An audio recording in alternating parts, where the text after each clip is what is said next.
tous, je me recoiffe. J'arrive en 4e vitesse pour un petit instant de lecture bien mérité, ma foi, avec vous. Alors, j'ai ressorti le livre de Yaël Didier, où je vous avais fait un instant de lecture sur Louis II de Bavière. Et là, aujourd'hui, alors je vais vous lire la 4e de couverture pour ceux qui sont nouveaux abonnés à cette chaîne, Au-delà du spirituel. Et donc, voilà, je vais vous lire la 4e de couverture et puis ensuite, je vous dirai quel personnage du livre j'ai choisi aujourd'hui pour un instant de détente avec vous. Shannon a fait des caprices, elle voulait assister à l'instant de lecture. Donc voilà, j'essaye de ne pas trop bouger pour pas qu'elle tombe. Mais c'est quand même pas évident. Alors, Yaël Didier, le livre est préfacé de Michel de Grèce, bien entendu. Bien entendu, je ne sais pas pourquoi je vous dis ça, mais enfin bon, bref. Yaël Didier, les grandes voyances de l'histoire. La voyance peut-elle élucider les grandes énigmes de l'histoire? La réponse s'appelle Yaël Didier. Scellé sous enveloppe une photo de Marilyn Monroe, un portrait de Mozart, de Nostradamus ou du pharaon Akhenaton, soumettez-les à la plus célèbre voyante de Paris, de France. Un extraordinaire monologue s'engage dans le temps, au terme duquel Yaël Didier découvre le personnage Dracula, Shakespeare, Louis XVII ou Marilyn. Mieux encore, elle déchiffre le secret de leur vie et de leurs œuvres, résout l'énigme de leur naissance, de leur mort ou de leur légende. Qui était en réalité Jeanne d'Arc? Les amants de Mayerling se sont-ils suicidés ou ont-ils été assassinés? Où est la dépouille de Mozart? Qui était Jack l'Éventreur? Grâce au don divinatoire de Yaël Didier, 20 des plus grandes énigmes de l'histoire sont ici éclaircies, dans ce document exceptionnel qui ravira autant les amoureux du mystère que ceux de la vérité. Donc ce livre a été achevé d'imprimer le 7 octobre 1993. Donc ça vous donne une idée de la date à laquelle il a été composé. Écrit, composé, comme vous voulez. Voilà, donc j'ai choisi aujourd'hui, alors il y avait toute une liste, vous n'avez pas été nombreux à répondre, avec 2-3 commentaires, donc du coup j'ai choisi toute seule aujourd'hui, tant pis pour vous. Donc je vous redonnerai la liste, moins les 2 que j'aurais fait en instant de lecture, et si vous êtes très gentil, très mignon, exceptionnellement aimable avec moi, je referai un autre instant de lecture. Bon, écoutez, il vaut mieux rire dans ces périodes troublées que d'être obligé d'en pleurer. Bon, alors j'ai choisi Jeanne d'Arc. Tadam, tadam. C'est parti. J'espère que vous êtes bien installés ou bien que vous êtes en train de cuisiner parce que moi je fais ça souvent. Je mets des écouteurs et j'écoute les interviews, les vidéos, les documentaires, les reportages. Je les écoute, j'aime beaucoup. Jeanne d'Arc. Rien n'est apparemment plus lumineux que l'histoire de Jeanne d'Arc. On sait à peu près tout sur les 2 ans où elle a bouleversé l'histoire de France, 1429-1430, et beaucoup de choses sur son enfance.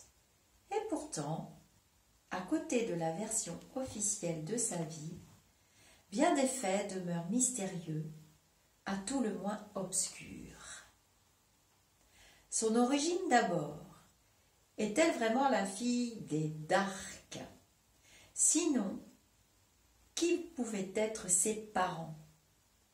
Son entrée sur la scène publique, comment une bergère qui prétendait avoir entendu des voix eut-elle si rapidement accès à la cour et au roi?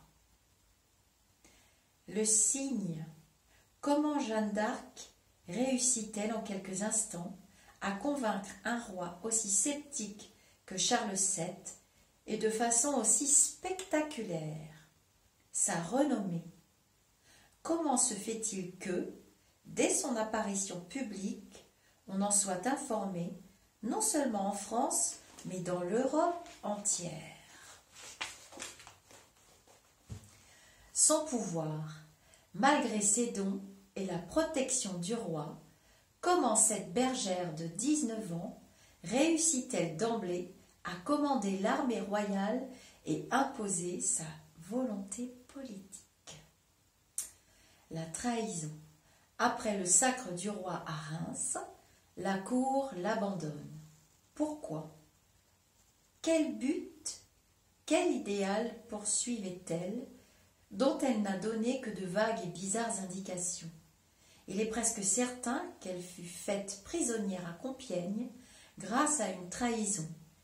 Qui en étaient les instigateurs et pourquoi?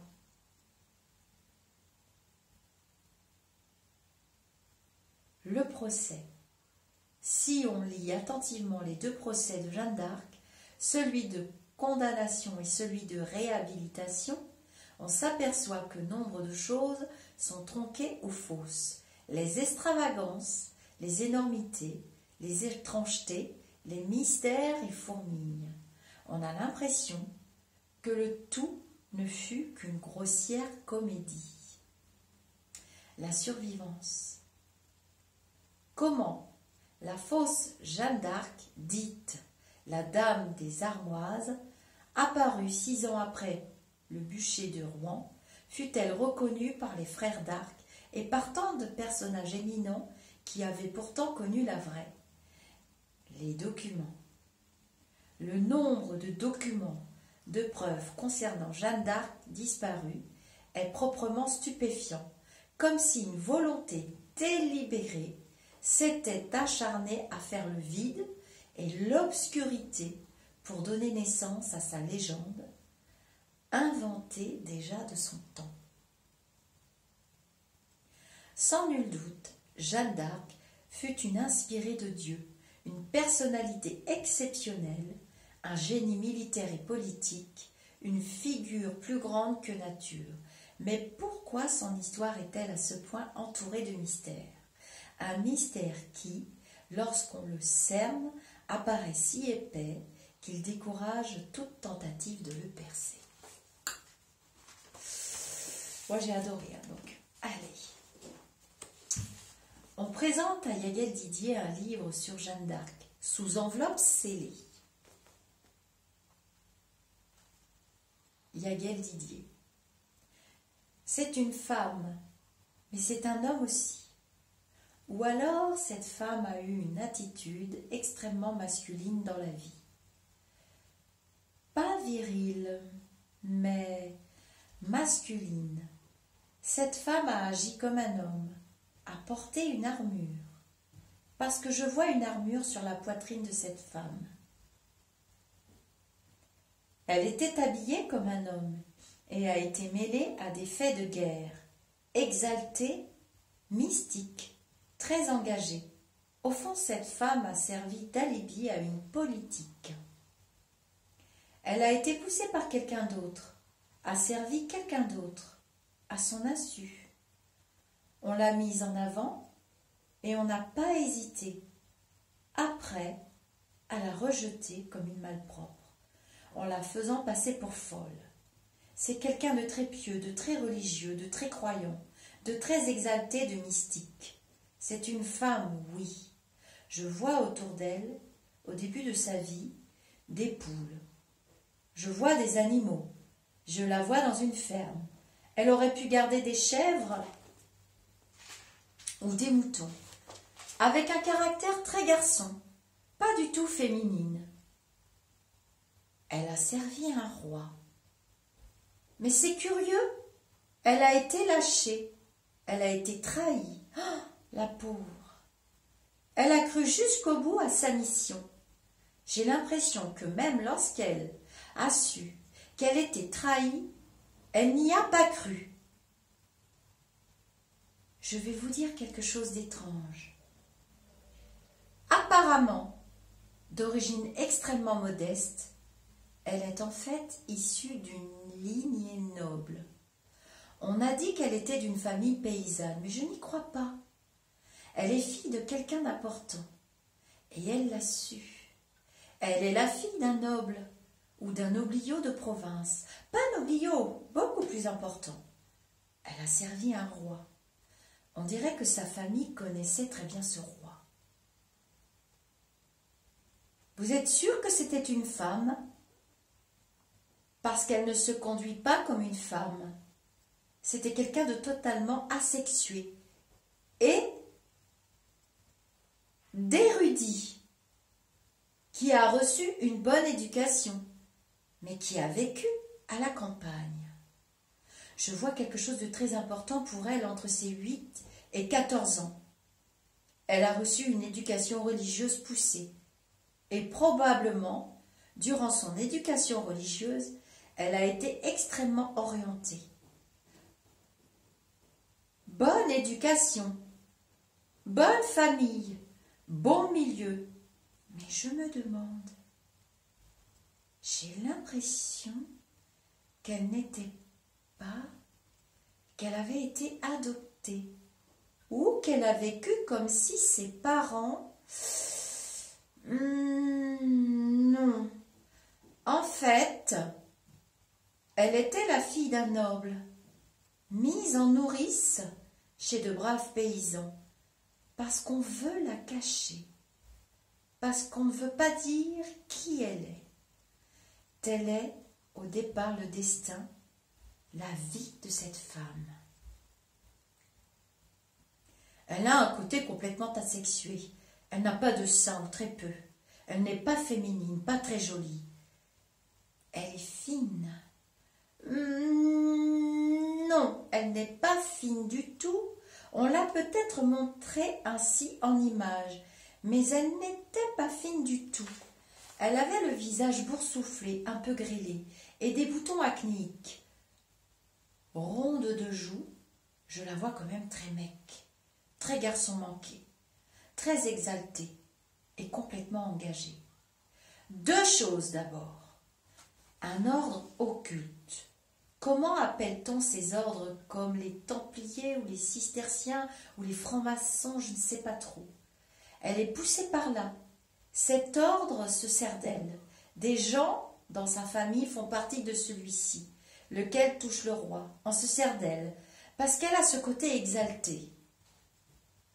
Elle n'est pas jolie du tout. Elle est très ingrate. Elle a les cheveux coupés courts. Elle a de grosses fesses. Elle est un peu lourde. En armure, elle passe pour un homme. Elle a été préparée pendant 3 ans à sa véritable histoire. Pendant 3 ans, elle a été, dirais-je, travaillée au corps. Et elle a servi les intérêts d'un groupe occulte. Des gens qui ne pouvaient pas agir à découvert.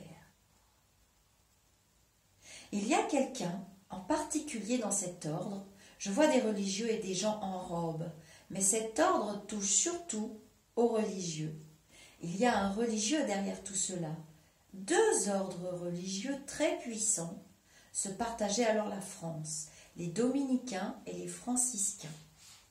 Ça, c'est une petite entre parenthèses pour nous resituer dans cet espace-temps de l'époque.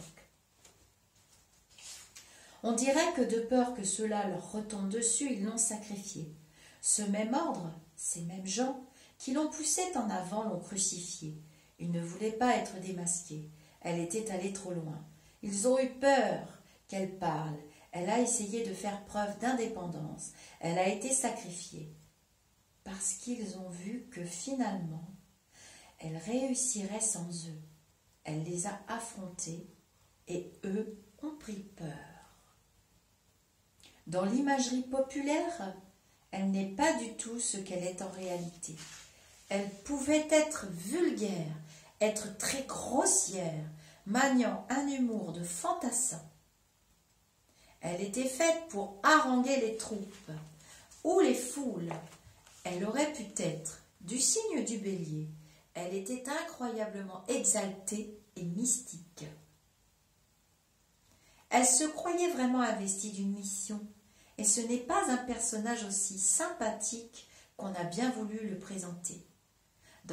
Alors, une petite parenthèse, dans les chroniques, il est noté que Jeanne, notamment au siège d'Orléans, est querelleuse, autoritaire, qu'elle critique et invective parfois avec grossièreté. Je referme la parenthèse. Je ne dis pas qu'elle soit antipathique, mais je n'ai pas une sympathie folle pour elle. Non, j'ai de la sympathie parce que la pauvre, elle a été trahie par les siens, mais en même temps, je ne sais pas, c'est très ambigu. Elle était certainement très bonne, très brave, avec les gens qui l'entouraient. Elle était certainement très bien, très droite, mais me déplaît son côté un peu fou, trop mystique. On dirait de nos jours qu'elle était schizophrène. Elle n'en avait pas moins un grand sens politique. C'était quand même un personnage. D'un côté, je crois qu'elle est vilaine, elle n'est pas jolie, et cela me gêne en même temps. Elle a beaucoup d'intelligence, bien que peu cultivée, lourde surtout. J'ai une impression de lourdeur, pas très grande, mais lourde, de bons mollets, de bonnes fesses. Je la vois à cheval, avec une bonne paire de fesses. Son père est un personnage très important. Elle le sait sans le savoir. Au fond, c'est une pauvre victime. À un moment donné, elle a su. Elle s'est doutée de l'identité de ses parents. Elle n'est pas élevée par eux et elle est rejetée par sa vraie famille. Elle a des frères et des sœurs, mais je dirais des demi-frères et des demi-sœurs. Elle est très près d'un roi, mais en fait, elle est complètement manipulée. Elle le sait sans le savoir. Elle n'est pas complètement informée. Elle a un rapport avec l'Angleterre très fort. Est-ce qu'elle a fait des croisades ou une croisade? Je vois le mot croisade au sens symbolique. Elle a su, à la fin, qui était son vrai père. Elle l'a su parce que je vois des trajectoires diplomatiques. Mais les religieux l'ont trahi. Je vois de nombreux religieux devant une espèce d'assemblée. Et je vois un évêque. D'un côté, on l'encense. De l'autre côté, on la tue, on la trahit. Elle a gêné beaucoup parce qu'elle n'était pas aussi disciplinée qu'on l'aurait voulu. Elle a eu des moments de rébellion. Surtout à la fin, on l'a prise pour une sorcière. Ce qui est terrible, c'est qu'ils savaient tous qui elle était vraiment. C'était une victime du début à la fin. Il fallait qu'on la sacrifie. C'était trop dangereux pour ces gens-là. Il y a un rapport entre la France et l'Angleterre. Les Anglais l'ont-ils trahi? Quelque chose s'est passé. Pas comme elle le souhaitait. Où il y a les Anglais, je vois l'Angleterre. Elle part pour sauver quelqu'un. Elle le sauve d'ailleurs. Elle aura connu les plus grands honneurs et la plus grande déchéance. Je dirais qu'elle est presque morte en sainte. En sainte femme. Mais on a failli mettre quelqu'un à sa place et ne pas la tuer. C'était une époque extrêmement troublée. Je vois le peuple coupé en deux. Entre parenthèses, les Bourguignons d'un côté, les Armagnacs de l'autre. Fermez la parenthèse. On dirait qu'un roi risquait son trône à ce moment-là. Il n'a dû sa vie, il n'a sauvé sa peau, si je puis dire, que par le sacrifice de cette femme. Bien des gens ont eu la vie sauve par son intervention. Ce n'est pas une paysanne en tout cas, je vous le jure, comme elle était croyante. Elle avait de très grands pieds. Je la vois à cheval, je la vois en armure. Je la vois dans une église comme si on lui remettait un grand manteau d'hermine ou de pourpre. Je veux dire un vêtement royal sur les épaules.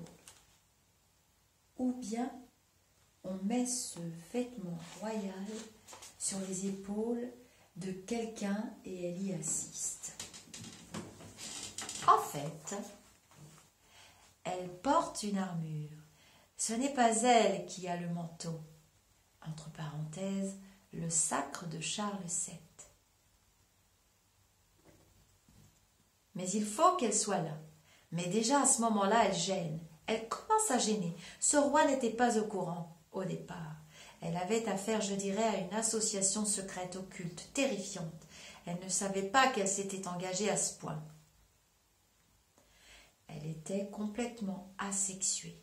Je ne vois pas d'homme dans sa vie. Je vois un ami proche d'elle, un homme très très proche d'elle.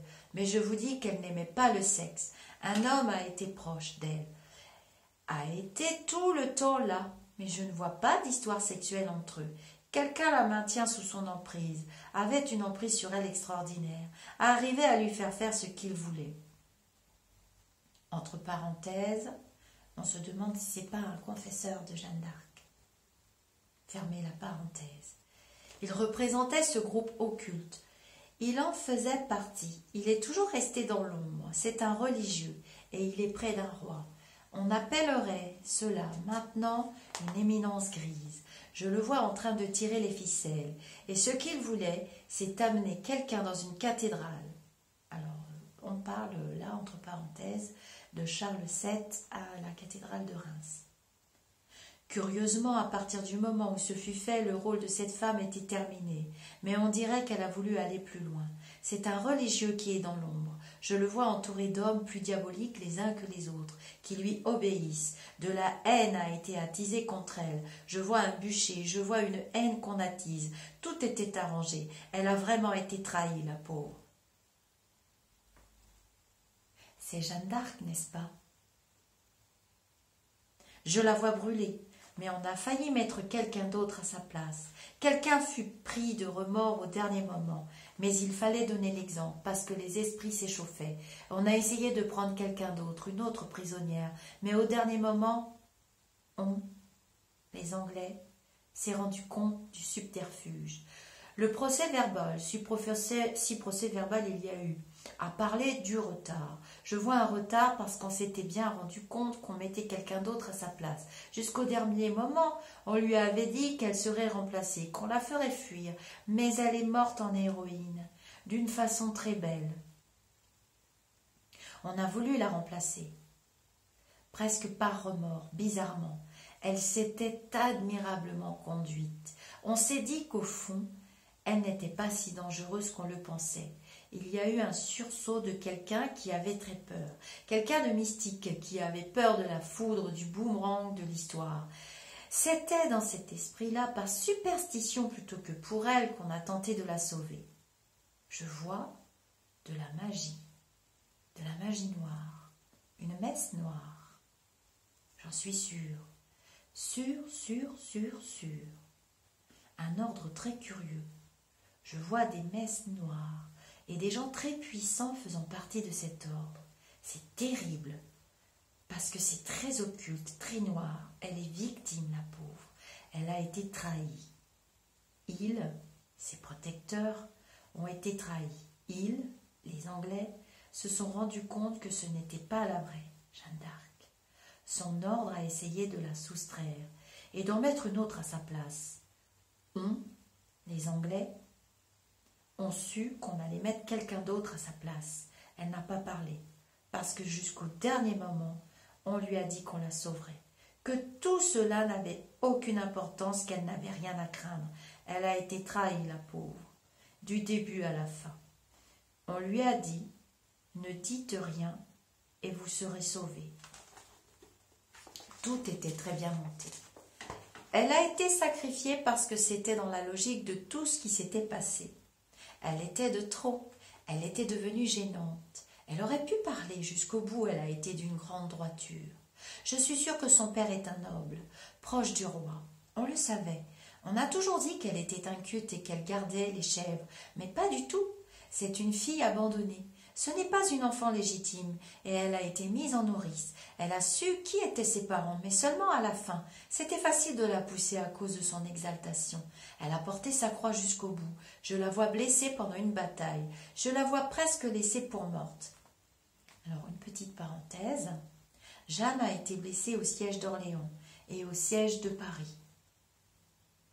Elle était épaulée par ce groupe occulte, mais cela a duré 2-3 ans maximum. Cet ordre qui protégeait le roi a été extrêmement puissant, mais jamais révélé. Le signe qu'elle a donné au roi à Chinon pour la le convaincre, elle lui a dévoilé un secret. C'était un signe de reconnaissance, d'appartenance à cet ordre dont le roi était. Un code secret, un code entre initiés. Elle est arrivée et elle lui a dit quelque chose en latin. Et le roi a compris qu'elle faisait partie de la même confrérie. Elle est formée au départ par ce groupe occulte. Elle y a cru.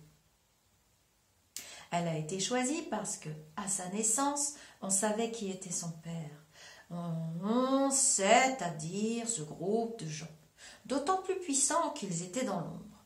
Le père était un noble, très important, je dirais un ministre dans le sens actuel, ou de nos jours. Il remplissait une fonction à l'époque, près du roi, et le roi est très marqué par cet ordre occulte. Elle a été choisie pour ses origines, pour sa personnalité, surtout pour ses origines. Parce que justement son père faisait partie de ce groupe d'initiés, parce que c'était des visionnaires, qu'elle était une visionnaire et qu'ils le savaient. Ce sont des intrigants, ayant une écoute auprès du pouvoir. Par la voyance, ils savent ce que cette femme va faire ou est capable de faire. Ils vont donc provoquer, susciter des choses. C'est une mise en scène parce qu'elle avait affaire à des gens extraordinairement puissants, je le répète sur un plan occulte, des kabbalistes, des astrologues qui savaient comment la manipuler. Entre elle et le roi existe un lien de parenté mais très lointain. Je ne vois pas sa mère, c'est bizarre, je ne la vois pas. La mère est insignifiante. Elle a abandonné son enfant. Voilà. L'important c'est son père. La mère l'a abandonné. C'est une noble, une jeune fille, une jeune femme non mariée, que l'on a muselée, à qui on a donné de l'argent et qu'on a mariée, très jeune. C'est le père qui s'est occupé de tout, qui l'a mise en nourrice là où elle était. Quand sa fille a été sacrifiée, le père vivait toujours. C'était un vieux monsieur. Elle ne l'a jamais vu vraiment, elle ne l'a jamais rencontré. N'oubliez pas qu'elle était en même temps complètement isolée. Elle était manipulée et isolée. On l'a sacrifiée. De peur qu'elle parle, parce qu'elle en savait trop, parce qu'elle a, à un moment donné, fait preuve d'indépendance, parce qu'elle devenait dangereuse et n'était plus aussi facilement manipulable. Le père était près du roi. Il était noble et avait un lointain cousinage avec la famille royale. Il avait énormément de terres et était extraordinairement puissant. Elle a été manipulée, la pauvre. C'est net. Derrière elle, je vois le groupe occulte. Officiellement, ce sont des religieux. Il n'y a pas eu l'évêque Cochon. Il en faisait partie de ce groupe. Je vois... vision terrifiante d'ailleurs. Oh, je vois qui l'ont condamné. Je vois tous ces religieux. D'un côté, leur visage est clair et noir de l'autre. Ils jouent double jeu. Elle ne s'appelait pas vraiment Jeanne non plus. Au départ, elle ne s'appelait pas Jeanne. Elle était extraordinairement pieuse. Elle aurait très bien pu finir religieuse. Je sens quelqu'un de complètement sincère. Elle a cru en sa mission complètement. Elle recevait un message de Dieu comme si elle avait le parler en langue. Extraordinairement douée, elle a dépassé à un moment donné leurs espérances. C'est pour cela qu'ils ont eu du mal et que ce fut terrible, car ils ont pensé vraiment qu'ils la sauveraient. Par peur de représailles, sur un plan occulte, ils ne voulaient pas la sacrifier. Parce qu'ils avaient peur pour eux-mêmes, parce qu'ils se sont rendus compte que c'était un sujet extraordinairement doué. Elle est morte enceinte, et c'est cela qui leur a fait peur. C'est pour cette raison que jusqu'au bout, ils ont essayé de la sauver. Mais au dernier moment, il y a eu trahison, et ils ont eu à la fois peur de la sauver et peur du châtiment s'ils ne la sauvaient pas. Des gardiens fanatiques dans la prison où elle était gardée ont compris le subterfuge. Au dernier moment, au moment de la conduire au bûcher, ils se sont rendus compte qu'on ne pouvait la remplacer. Elle avait une voix extraordinaire et adorait chanter. Elle a ce physique un peu fort et paradoxalement une voix très claire, très légère, un peu soprano, une voix jeune. Elle a laissé des lettres, non ? En tout cas, elle a écrit, et puis tout a été brûlé. On a eu vraiment très très peur. On a brûlé des masses de papier. Tout a été brûlé. Trop dangereux, ces écrits. C'était vraiment du vitriol. Je crois que si, à l'époque, la vérité avait été dévoilée, elle aurait atteint le roi et mis trop de gens en cause. Donc on a tout brûlé. C'est très étrange. J'ai l'impression que sa famille d'adoption elle-même a été réduite au silence. La fausse Jeanne d'Arc, la dame des armoises. Il fallait continuer le mythe. Toujours ce besoin d'un mythe pour tenir le peuple, l'appâter par l'imagerie populaire. Cela ne faisait pas bon effet, non plus, d'avoir sacrifié Jeanne d'Arc. Bref, l'affaire, soi-disant réapparaître, signifiait « Vous voyez, nous ne sommes pas si méchants. En fait, ce n'était pas elle. On en a créé une autre qui lui ressemblait un peu. La fausse Jeanne d'Arc infirmait le côté sainte Jeanne.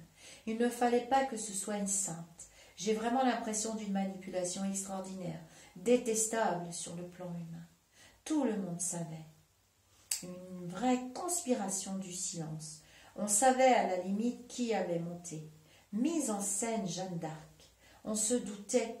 On ne savait pas d'une façon formelle, mais on se doutait. J'ai vraiment l'impression d'une grande mascarade, d'une pantomime que l'on joue jusqu'au bout, comme souvent en politique. Mais le dernier acte n'a pas fonctionné. Le roi l'a sacrifiée parce qu'il ne pouvait pas faire autrement. Les autres avaient peur. Ils voulaient éviter de sacrifier Jeanne d'Arc, mais le roi a voulu l'éviter. Il avait dit qu'il fallait la sauver. Tout le groupe voulait la sauver. Faire brûler une vraie criminelle à sa place. Mais quelqu'un du peuple dit « Mais ce n'est pas elle !» Il y a eu ce grain de sable. L'évêque Cochon savait tout. Il était dans la conspiration pour la sauver. Le roi faisait partie de ce groupe occulte, connaissait le mot de passe. On l'avait prévenu qu'il allait se produire quelque chose, mais on ne lui avait pas dit quoi. Le père, entre parenthèses de Jeanne d'Arc, est un homme marié, installé, pas jeune, très connu, près du roi, de sa famille. Sa mère est une jeune femme qui, pas encore mariée, tombe enceinte. Elle est de noble naissance, elle était brune, les cheveux tirés en arrière. On a fait savoir à Jeanne qui était son père, mais pas sa mère. Il fallait lui cacher à tout prix le nom de sa mère. Je ne vois pas la mère, je ne la vois pas. Peut-être parce qu'on l'a toujours cachée. Le père est un homme important, influent, très riche et faisant partie de ce groupe, de cet ordre occulte, recherché dans les archives. On a parlé de ce groupe occulte, de cet ordre, à l'image des Templiers. Ils étaient très puissants, beaucoup plus qu'on ne l'a dit. Cet ordre avait un poids important dans toute la France, notamment dans 3 villes. Son symbole est une espèce de croix. Pas une croix, ce n'est pas une croix. C'est dans un cercle, le carré inversé, le carré dans le cercle 2 fois, avec un point au milieu, un point noir, un point rond. C'est le signe secret. Je ne la sens pas du tout, je ne la vois plus. Ce n'est pas une question d'époque trop lointaine, mais d'onde trop puissante. On touche là à l'ésotérique obscur. C'est ce groupe, je ne vois plus. Des kabbalistes. Cet ordre a été remplacé par d'autres ordres plus puissants, aussi puissants, aussi puissants. Quand je pense à Jeanne d'Arc, je la vois vraiment morte et un grand rideau noir, comme si on me disait « Ne cherchez pas à voir, les mains risquent de te brûler ». C'est drôle, j'entends cela. Nous avons affaire là à une puissance, à des puissances qui me dépassent. Oh, je préfère pas y toucher. Nous en parlons et je sens un épais mystère. L'on met entre nous et elle des étendues, des nuages noirs. Non, je ne vois pas, je ne peux pas, je ne vois pas. Mais nous savons le principal. Ne cherchons pas plus loin, c'est là le message. N'oublie pas que la vérité peut aveugler, il faut être initié. Ce message suffit pour aujourd'hui. Fin de la communication. Alors maintenant, je vais aller au chapitre suivant. Toujours dans l'image de Jeanne d'Arc. Commentaire. Une fois de plus, on ne peut être que frappé par les explications données par Yaël Didier, tant elles paraissent plausibles. Dès le début, en quelques mots, c'est toute la vie de Jeanne d'Arc qui passe en images. Elle n'est pas la fille des d'Arc, comme on le soupçonne fortement, mais d'origine sans doute noble, comme le montrera son éducation, et pas forcément royale. La théorie qui en fait la bâtarde d'Isabeau de Bavière et du duc d'Orléans n'est en effet pas très convaincante, compte tenu des débats connus. Les différences dévoilées par Yaël Didier entre la légende et la réalité, notamment en ce qui concerne son physique, sont probables, si l'on en croit les chroniques de l'époque. Le point le plus important de cette voyance est évidemment l'ordre occulte, qui est abondamment évoqué. S'agit-il du tiers d'ordre franciscain, qui dans la guerre d'alors avait pris le parti de Charles VII, auquel Jeanne d'Arc aurait été affiliée? Cette fraternité a été créée par les franciscains afin d'affirmer leur emprise sur le peuple. C'est en quelque sorte un ordre civil. Hommes et femmes pouvaient y appartenir, des couples pouvaient même en faire partie et il arrivait qu'ils y vouent leurs plus jeunes enfants. Ouais, c'est super, waouh. Ce groupe occulte semble pourtant et a priori invraisemblable. Cependant, si l'on veut bien en admettre l'existence, une indication pourrait être fournie par les vicissitudes subies par les franciscains eux-mêmes. C'est vers la deuxième moitié du XIIIe siècle qu'une scission apparaît en effet au sein de l'ordre des spirituels et des traditionalistes inspirés par la philosophie, souvent teintée d'ésotérisme, et les thèses millénaristes du cistercien Joachim de Flore n'acceptent plus de se soumettre au généralat de l'ordre, et même au pape, et finiront par verser dans l'hérésie.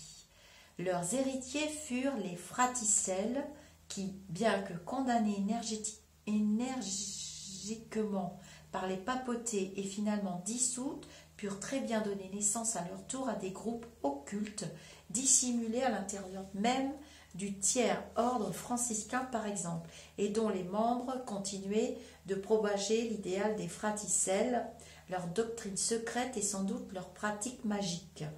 Mais peut-être faut-il voir aussi dans cette insistance sur l'occulte, non pas un ordre proprement occulte, mais la référence au but politique d'un ordre religieux. Or, on sait que les franciscains soutenaient le roi Charles VII et que leurs intérêts étaient de le voir au plus vite sacré à Reims. Sa légitimité était fragile.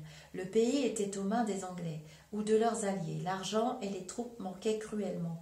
Pour ressaisir ceux qui restaient fidèles au roi de Bourges, pour rassembler les dernières énergies favorables au parti français, il fallait que ce sacre obtienne le plus grand retentissement possible. Il fallait frapper les imaginations, rendre confiance au peuple. C'est alors peut-être que le côté mystique et visionnaire des franciscains, de l'entourage royal, a dû intervenir. Il fallait un miracle, et ce miracle serait Jeanne d'Arc.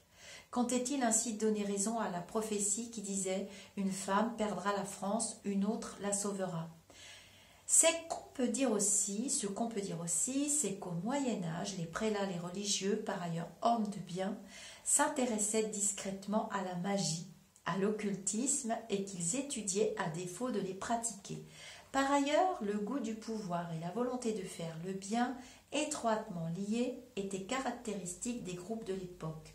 Le pouvoir, surtout, plus ou moins secret, passait nécessairement par l'Église et les ordres religieux. Il est possible de concevoir l'existence dans ces conditions d'un groupe occulte, dissimulé sous le couvert d'un ordre religieux ou comptant de nombreux religieux parmi ses affiliés. Les dirigeants de ce groupe sont versés dans la magie et l'ésotérisme. Ils travaillent pour gagner le pouvoir, en tout cas pour redresser la situation de la France. Charles VII devient leur affilié. Il faut le remettre en selle. N'est-il pas en passe de perdre jusqu'à sa dernière province? Pour cela, ils feront appel à Jeanne d'Arc.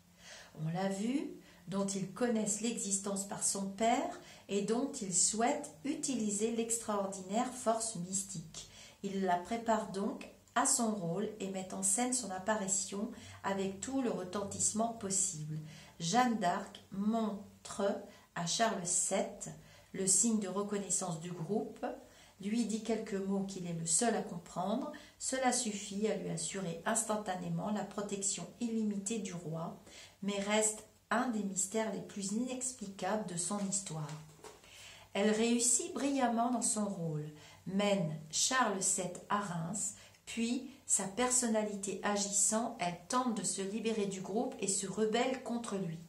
Elle veut poursuivre seule sa mission, elle échappe. Les dirigeants du groupe la sacrifient alors. Elle est trahie, arrêtée, emprisonnée. Lorsqu'on étudie Jeanne d'Arc, 3 faits sautent aux yeux. Il est impossible que seule et sans appui puissant et secret, elle soit arrivée si vite de Don Rémy à la cour, obtenant la faveur du roi et bientôt la responsabilité de l'armée. Elle avait donc une personnalité tellement forte qu'elle dépassait de loin les intrigues qui pouvaient l'entourer. Après le sacre de Charles VII, et sans raison apparente, elle est contrecarrée et abandonnée par ses protecteurs connus, le roi, la cour, les généraux. Pourquoi alors qu'elle réussissait si brillamment? Bien qu'il l'ait sacrifiée, le groupe occulte tente de la sauver, par crainte qu'elle ne parle, qu'elle ne révèle les secrets qu'elle connaît au cours du procès. Aussi lui a-t-on promis la vie sauve contre son silence. Par superstition aussi, le groupe a compris que Jeanne d'Arc est une sainte et ne veut pas avoir son sang sur les mains, de peur que ce crime ne retombe sur lui. Si on lit attentivement le procès de condamnation, il apparaît du début à la fin comme une comédie montée de toutes pièces pour abuser les Anglais. Le rôle de l'évêque Cochon lui-même est plus qu'ambigu et différent de l'image légendaire du bourreau acharné à la perte de Jeanne d'Arc. Le groupe a projeté de faire brûler à la place de Jeanne d'Arc une criminelle quelconque, mais au dernier moment les Anglais s'aperçoivent du subterfuge et Jeanne meurt bien sur le bûcher en héroïne le 30 mai 1431. Il n'y avait pas eu tentative de substitution. Pourquoi? Dès la mort de Jeanne d'Arc et malgré son exécution publique, tant de rumeurs sur cette substitution ont-elles couru en France et à l'étranger. Après sa mort, le groupe fait apparaître 6 ans plus tard une pseudo-Jeanne d'Arc. Pourquoi? Parce qu'il ne fallait pas qu'une sainte, une martyre, ait été abandonnée par le roi, par ses amis. Si Jeanne d'Arc est bien morte sur le bûcher, comment est-il possible que la fausse, la dame des Armoises, ait été reconnue par les frères d'Arc, ait correspondu avec la cour, ait fait une entrée solennelle à Orléans, accueillie par tous ceux qui avaient connu la vraie? Jeanne d'Arc, réellement morte sur le bûcher, il fallait que la fosse eût été le sujet d'une mystification formidable, puissamment organisée. Enfin, une grande partie des preuves et des écrits concernant Jeanne d'Arc ont disparu, brûlés, sauf le strict minimum qu'on a bien voulu laisser. Comment ne pas être frappé par le violent contraste entre la clarté apparente de l'histoire de Jeanne d'Arc et le mystère épais qui l'entoure? Dès qu'on gratte un peu, si tout était si clair, pourquoi tant de mystère? On est obligé soit de s'en tenir à l'image officielle vers laquelle on est insensiblement poussé par des jalons subtilement plantés, soit de renoncer à découvrir la vérité, tant les indices sont minces et les pistes embrouillées. Et, confronté à un mystère tellement impénétrable, on conclut en effet qu'il est impossible de le percer et que peut-être il vaut mieux ne pas y toucher. N'oublions pas non plus que Jeanne d'Arc a été réhabilitée le 7 juillet 1456, grâce à la révision de son procès demandé par Charles VII lui-même. Il n'en demeure pas moins que Yaguel Didier, sans hésitation, prend le parti des bâtardisans contre les sulpiciens du XIXe siècle. Ces derniers ont créé une image pieuse de Jeanne d'Arc pour des raisons politiques évidentes à l'époque. Il est curieux de constater que certains historiens de nos jours reprennent cette image, gênés sans doute qu'ils sont à la pensée d'une bâtarde devenue sainte au XXe siècle. Alors, c'était quand même passionnant parce que voilà, donc le petit chapitre sur Jeanne d'Arc est terminé. Je vais vous lire le commentaire de la fin du livre. Je le lis à chaque fois que je vous ferai un instant de lecture de ce livre. Les concordances des vues de Yagel Didier avec la froide vérité est troublante. Donc, j'ai choisi par hasard, hein, j'ai pas fouillé, j'ouvre le livre, comme je l'ai fait la dernière fois, je demande à mes guides et aux petits lumineux qui sont présents aujourd'hui avec moi. Et voilà, c'est tombé sur Jeanne d'Arc et c'est très bizarre parce que je ne sais pas pour vous, je vais attendre vos commentaires, mais moi j'ai trouvé qu'il y avait des phrases, c'est drôle hein, ce que je vais vous dire, hein, enfin, ça me fait un drôle d'effet, qui était toujours, qui était d'actualité par rapport à ce qu'on traverse en ce moment avec les élections de l'homme à la crêpe sur la tête, l'homme au pancake sur la tête, avec ses complots, ses intrigues, ce virus, toutes les restrictions qu'on est en train de traverser. Alors maintenant, on est nombreux à utiliser le mot restriction et pas confinement, hein, et pas deuxième vague non plus, ni troisième vague, ni quatrième vague. Donc, je trouve que là, il y a quelques phrases quand même, les mots occultes, les mots templiers, cabale, tout ça. Voilà, on est dans un passage, là, 2020, où, ben voilà, il faut encore se débarrasser de charges négatives, se débarrasser de l'ombre qui essaye d'envahir, voilà. Et on ressort ce personnage très lumineux de Jeanne d'Arc. Alors, je vous fais la petite liste des personnages de ce livre. Et vous me direz... alors, je vais vous faire d'autres instants de lecture. Hein. J'ai un petit bouquin, là, où est-ce que je l'ai mis? Qui est très, très sympa. Que j'ai acquis juste avant qu'ils nous suppriment les bouquins. Dans les magasins. Bon... il est là, je ne peux pas trop bouger parce qu'il y a Chounette. Elle est là, ma petite cacahuète. J'espère que ça vous plaît. Petits instants de lecture, c'était pas secret d'histoire, mais presque. Là, je me suis acheté un super petit bouquin. Et je vais vous faire plein de petits clips très courts sur des petits instants de lecture, des petits extraits du bouquin avec des petites techniques. J'adore, hein, des tout petits formats comme ça, c'est super chouette. Le petit livre de la loi de l'attraction de Slavika Bogdaner. C'est difficile à lire. Les clés pour attirer ce que vous voulez. Il y a des petites recettes dedans. Je vous lis les personnages. Alors, il y a Lucie, notre première ancêtre. L'Arche de Noé. Akhenaton, le pharaon hérétique. Apocalypse de Saint Jean. Jeanne d'Arc, je viens de le faire. Le comte Dracula. Christophe Colomb, le David de Michel-Ange, un portrait de William Shakespeare, Nostradamus, la disparition de Mozart, le vrai Louis XVII, qui était Gaspard Hauser, le mystère de la mort de Louis II de Bavière, non parce que je vous l'ai fait en instant de lecture, le secret de Mayerling, identification de Jacques Léventreur, l'affaire Anastasia, Hitler, Sigmund Freud, Marilyn Monroe, la star assassinée, John Kennedy. Voilà. Oh ben sinon, si vous n'arrivez pas à vous mettre d'accord, je prendrai au hasard et je verrai bien sur quoi ça tombe. Je vous fais des gros bisous. On va se faire un joli namasté, on en a besoin.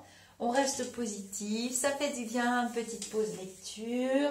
C'est pas les livres qui mentent, au pire j'ai la tablette, il y a 3600 livres dedans, ça devrait aller. J'attends vos commentaires. Je ne peux pas aller vous chercher chez vous quand je fais des instants de lecture, je le répète dans toutes mes vidéos. Si vous vous abonnez à la chaîne, vous allez devoir rentrer une adresse mail. Et quand je vais poster une vidéo instant de lecture, et si on en parlait, blablabla, ou les lives, les directs, les trucs comme ça, vous allez recevoir une notification. Et quand je lance un chat impromptu, hein, comme on adore ça tous, ça nous fait du bien, on peut papoter, s'exprimer, poser des questions. Quand je lance un chat impromptu, vous recevez une notification. C'est pour ça que c'est mieux d'être abonné. Donc je regarde vos pouces, je regarde vos commentaires, bah, vous savez bien. On papote dans le groupe Facebook Au-delà du spirituel. Il y en a beaucoup qui m'ont dit j'ai pas pu rentrer dans le groupe ou on m'a sorti du groupe. Alors, les modératrices trient les profils parce que vous vous doutez bien qu'on est envahi de trolls, de gens qui viennent faire de la publicité pour des trucs plus ou moins perchés et ça ne nous intéresse pas. Le groupe est un groupe d'échange, de partage, d'appel au secours si besoin. On ne fait pas de voyance gratuite dans le groupe. Vous retrouverez la fée Morgane et les modératrices dans le groupe. Morgane poste tous les mois des propositions de guidance mensuelle qu'elle fait payantes, évidemment. De petites recettes. Elle est très présente, donc elle fait beaucoup le tri. Si vous avez un profil avec un chien, une tulipe, si c'est... Vous utilisez des faux comptes, c'est pas vos vrais comptes. Et on veut du vrai. Voilà, nous, on est dans l'échange. Je ne vois pas pourquoi vous seriez accepté dans le groupe avec un troll pour pas qu'on vous reconnaisse. Parce qu'il y en a qui me disent ça. Oui, je viens, mais je veux pas qu'on me reconnaisse. Parce que les gens, je veux pas qu'ils sachent que je m'intéresse à la spiritualité. C'est votre problème, c'est pas le nôtre. On ne vous juge pas. Donc, ne nous jugez pas si vous n'êtes pas accepté dans le groupe. On ne laisse pas rentrer tout le monde. Alors voilà, si on acceptait toutes les demandes, trolls, tout ce que vous voulez, ça serait plus un groupe vide de personnes qui ont des intentions, on ne sait pas trop lesquelles, publicité ou curiosité ou autre, et ce groupe perdrait son essence, perdrait de sa valeur, et c'est ce qui nous permet d'avoir des débats de qualité. Hein. Je ne vous dis pas qu'il n'y a pas de conflit, il y a des conflits, des débats d'intérêt, de toute façon, c'est des conflits, mais c'est des conflits... dans l'intelligence, dans le respect de l'autre. Sinon, c'est pas valable, ça vaut rien du tout. Évidemment qu'on pourrait être actuellement, en toute modestie, on pourrait être 10 000 hein, dans le groupe. Hein. Mais non, c'est pas le but. Le but, c'est la qualité, la franchise, l'entraide, le partage et discussion. Ça nous intéresse pas, nous, de faire du chiffre. C'est pas du tout notre truc. Alors, c'est même pas la peine. Hein. Avec les modératrices, là, mes petites étoiles... Ceux qui sont à l'intérieur du groupe le savent. Ils peuvent témoigner, même sous cette vidéo, que voilà, les rares fois où bon, une modératrice ou l'autre, par manque de temps, n'a pas bien épluché le profil, vos profils seront épluchés complètement.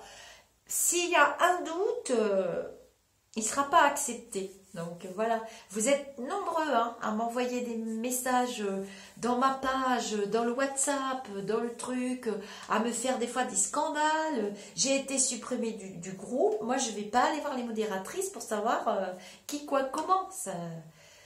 Il y a toujours une bonne raison. Si vous faites... Alors, il y en a qui partagent des lives, des directs de voyance, de cartomancie, de Facebook, de je sais pas quoi. Ils s'étonnent d'être bannis du groupe. On ne vient pas à la pêche aux clients non plus. C'est pas le but. C'est pas... Non, la pêche aux clients, les directs live de la cartomancienne, du cartomancien, machin chouette, qui vient à la pêche au gogo, c'est pas la peine. Nous, on sait faire les cartes aussi. Hein. On peut le faire si on veut dans le groupe. Ça nous intéresse pas. Je vous fais des gros bisous. On se dit namasté. Tu dis au revoir ma puce. J'espère que ce petit instant, je suis obligée de redire dans chaque vidéo, ça permet. Elle s'est endormie. C'est encore une petite fille. Elle a 7 mois.